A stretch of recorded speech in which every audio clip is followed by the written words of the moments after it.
Ready to move in premium triplex villas at Kollur APR projects. ప్రారంభంగా మునిపే పారిపోతున్నారు. ఇక్కడ మీ ఉత్సాహం చూస్తా ఉంటే ఎప్పుడెప్పుడు 13 మే వస్తుందా రెండు బటన్లు నొక్కి వైఎస్ఆర్ కాంగ్రెస్ పార్టీని బంగాళాఖాతంలో కలిపేయడానికి సిద్ధంగా ఉన్నారు. తెలుగుదేశం పార్టీ అడ్డా మన కొవ్వూరులో మళ్ళీ నాటి ఊపు కనపడస్తా ఉంది. ఆ కసిమిలో కనపడస్తా ఉంది. తెలుగుదేశం పార్టీని గెలిపించాలని గట్టి సంకల్పం మిమ్మల్ని చూస్తే నాకు అర్థం అవుతా ఉంది. దారిలో వస్తా ఉంటే చూశాను మా ఆడబిడ్డల అభిమానం, చిన్నారి పిల్లల యొక్క ఉత్సాహం చూశాను. ఇప్పుడే ఆ పాపను చూడండి. తెలుగుదేశం పార్టీ కండువా మెడలో వేసుకుని తల్లి భుజాలపైన ఎక్కి చంద్రన్న మా భవిష్యత్తు మీదేనని ఆ పిల్లల భవిష్యత్తు కోసం తల్లిదండ్రులు ఉత్సాహంగా వచ్చే పరిస్థితి వచ్చారు. రాజకీయ గాలి వీస్తా ఉంది, మారుతా ఉందా లేదా? జనంలో ట్రెండ్ మారింది. జగన్ బెండు తీయడం ఖాయం, నిర్ణయం అయిపోయింది. అవునా కాదా? ఒక్క విషయం మీరు గుర్తుపెట్టుకోవాలి, మనిషికి అహంకారం పనికిరాదు. జగన్మోహన్ రెడ్డి అహంకారంతో విధ్వంస పాలకుడుగా రాష్ట్రాన్ని సర్వనాశనం చేశాడు. మీ భవిష్యత్తును అంధకారం చేశాడు. మీ పిల్లల భవిష్యత్తు ప్రశ్నార్థకం చేశారు. అలాంటి చిన్న పిల్లల పెద్ద అయితే ఇక్కడ ఎడారిగా మిగిలిపోతుంది, ఆంధ్రప్రదేశ్ శ్మశానంగా మిగిలిపోతుంది.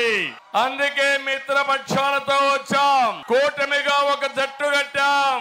జనసేనకులకు అందరికీ విజ్ఞప్తి చేస్తున్నా, జనసేనకులు హుషారుగా ఉండండి. ఈ రోజు మీరు ఒకసారి చూస్తే పవన్ కళ్యాణ్ గారు మొట్టమొదటి నుంచి చెప్తున్నాడు, ప్రజల కోసం వచ్చిన మనిషి పవన్ కళ్యాణ్ గారు. అవునా కాదా?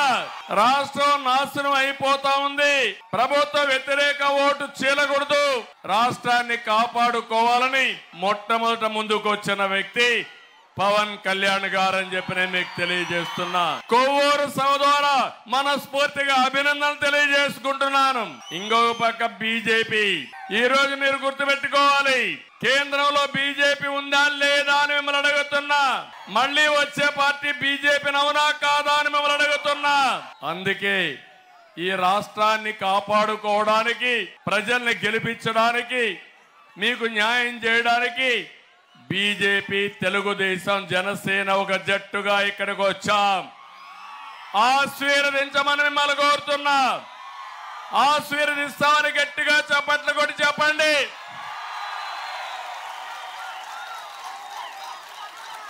ఈ పార్లమెంట్ లో బీజేపీ అభ్యర్థి ఎంపీగా పోటీ చేస్తున్నారు పురంధేశ్వరి గారు. జనసేన అభ్యర్థులు 2 పోటీ చేస్తున్నారు.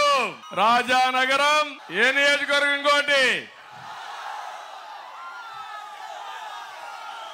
నిడదవోలు. కడం 5 ఇంకొక సీటు బీజేపీకి ఇచ్చాం కానీ అది ఇంకా డిసైడ్ కాలేదు. కడం సీట్లు తెలుగుదేశం పార్టీ పోటీ చేస్తున్నాం.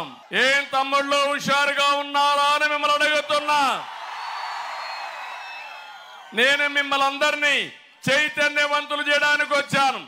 మీ ఉత్సాహం చూస్తే నన్ను ఉత్సాహపరచడానికి మీరు ఇక్కడికి వచ్చారు.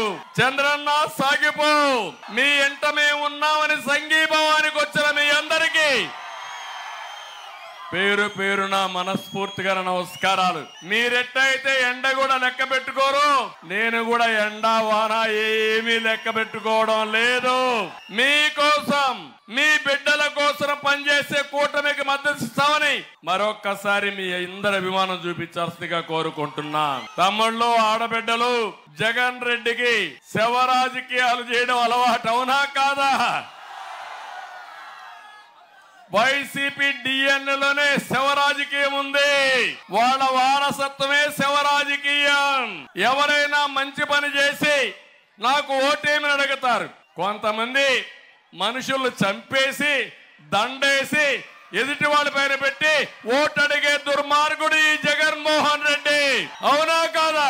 అవునా కాదా? అవునా కాదా? వీళ్ళ తండ్రి చనిపోయాడు హెలికాప్టర్ యాక్సిడెంట్ లో. ఏం తమ్ముళ్ళు, హెలికాప్టర్ యాక్సిడెంట్ లో చనిపోతే ఏమన్నాడు ఆ రోజు? మా తండ్రిని చంపేశారన్నాడా లేదా? రిలయన్స్ అధినేత చంపాడన్నాడా లేదా? వాళ్ళ షాపుల మీద దాడి చేశాడా లేదా?